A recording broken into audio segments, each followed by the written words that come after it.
This video is not an endorsement of the anti-vaccine and anti-mask messages it contains. This is a comparison of nonpartisan and extremist media from mid-June to mid-September 2021. Vaccines save lives.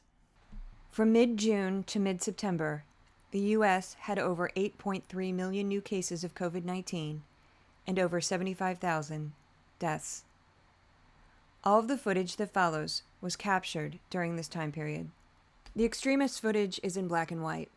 Good evening, I'm Judy Woodruff. On the NewsHour tonight, 600,000. The U.S. passes another grim milestone of coronavirus deaths. 600,000 American lives lost to COVID. The same day the U.S. hit a milestone for 600,000 deaths, Tucker Carlson aired this. Well, until just the other day, practically, you got kicked off the internet for suggesting that the coronavirus may have come from a lab a few hundred feet away that was manipulating coronaviruses. Which is why I still think that, let's be real, the COVID is man-made and they released it on their people. But anyway, we won't go there. Tucker Carlson especially was focused on masks and mask mandates. Our juvenile mask policy, the one imposed on the entire country by the teachers' unions and their puppets in Washington, turns out to be a complete disaster.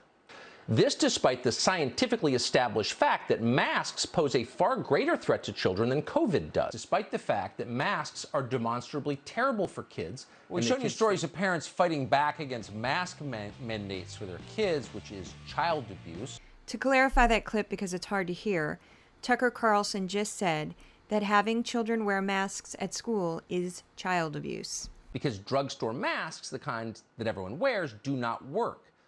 2 months prior, the white nationalist was saying the exact same thing.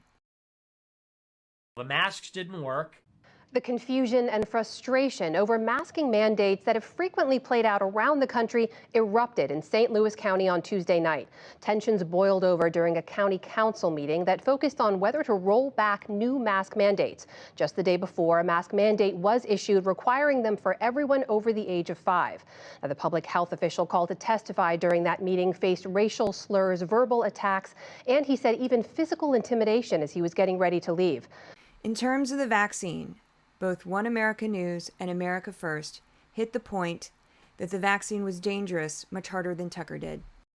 While COVID-19 vaccination rates in some parts of the country are approaching President Biden's July 4th goal of 70%, other areas are seeing rates flatten or even decline. 18 months into the pandemic, even with effective vaccines available.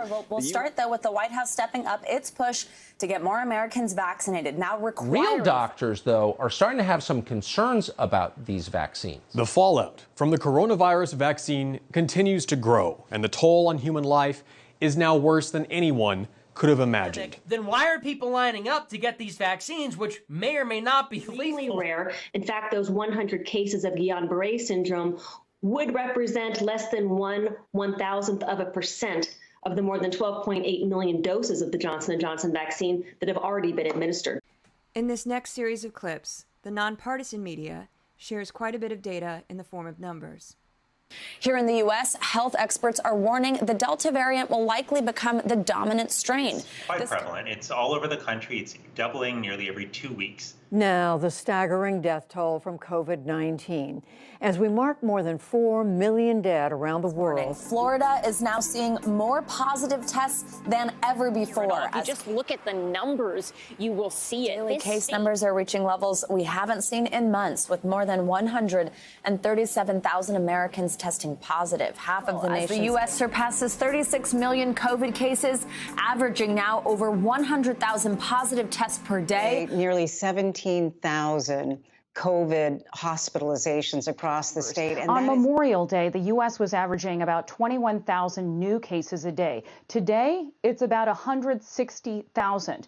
Then there were about 47,000 hospitalizations a day. Now it's over 100,000.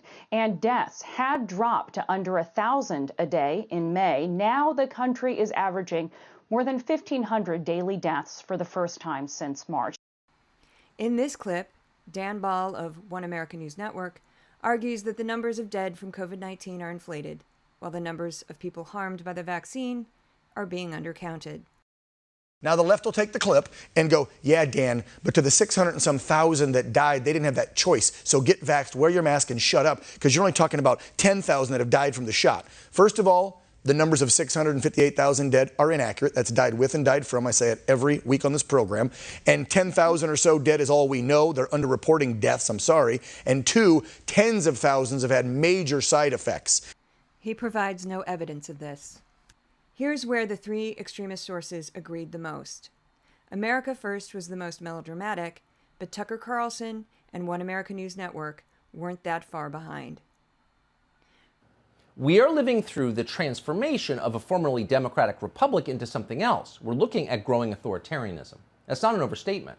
Apartheid-style, open-air hostage situation, like, oh, you can have your freedom back if you get the jab. Marshals for anyone who refuses to take an experimental vaccine to stop a pandemic that has already ended. So new reports are saying that perhaps the Biden administration and some members of the DNC they're looking around. They're maybe asking some of these cell carriers to monitor perhaps the messages being communicated by people when they text message friends and Here family. it is. The Democrats, Joe Biden's scriptwriters, they're making this stuff up as they go. All of it.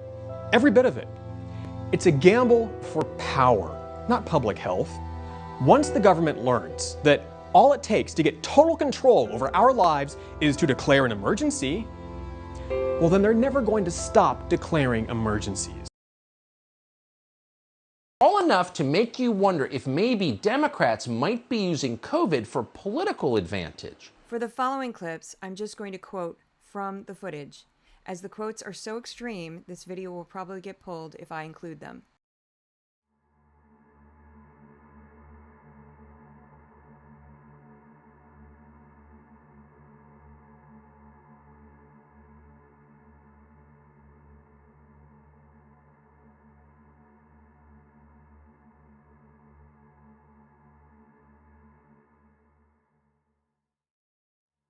It's about power.